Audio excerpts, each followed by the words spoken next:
Well, hello, Saints. It's great to see you. Today we are in a bit of a transition as we begin a new series of conversations that I'm really excited about. For this entire summer, we're going to go through the book of Colossians. Colossians is this rich New Testament book that Paul writes to a church that he's actually never met before, never been in person before. But there's so much that we can glean and get out of it. So I have an assignment for you in preparation for this new series. I want you to read the book of Colossians all the way through 5 different times in 5 different settings or sittings.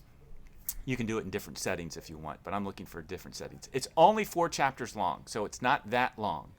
And I know not everybody really loves to read, and so if you don't do all 5, that's totally fine. But if you can get to 5, what will happen is that you'll get a big picture view of Colossians. You'll understand what Paul is getting at through this whole letter, because he's really trying to get at one main thing.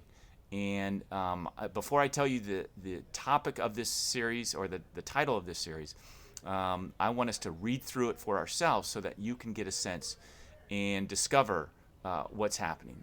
In the book of Colossians, it says, "Let the word of Christ dwell in you richly." So this is a great way to let the word of Christ dwell in you richly. So 5 different times, 5 different sittings, all the way through if you can. And if you could do it in different translations, all the better, but you don't have to.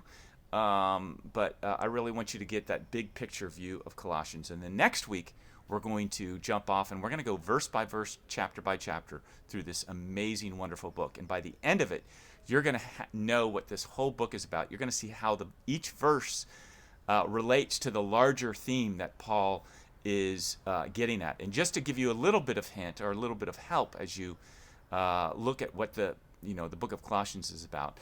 There is an introduction and then there's a close with different people, and in between you'll find what he's getting at with this book, or with this letter that he wrote to this church in Colossae that he had never met. So there's your assignment for you. So check back here next week. We'll have a sermon. We're going to start at chapter 1, verse 1. And don't forget to download our Bridge app. That's where all of our sermons are going to be. That's where all of our announcements are. It's going to be very important through this summer for you to stay connected and make sure you turn on your notifications so that you know when a new sermon or a new announcement is posted. And if you haven't downloaded the Bridge app yet and you're not sure how to do so, just hit me up in an email or a text. I would love to connect you. That would be no problem. I can send you a link so that you can get at that. So it's called the Bridge app. The Bridge San Jose app, and that's a great way to stay connected. All right, God bless. We'll see you next week as we begin Colossians.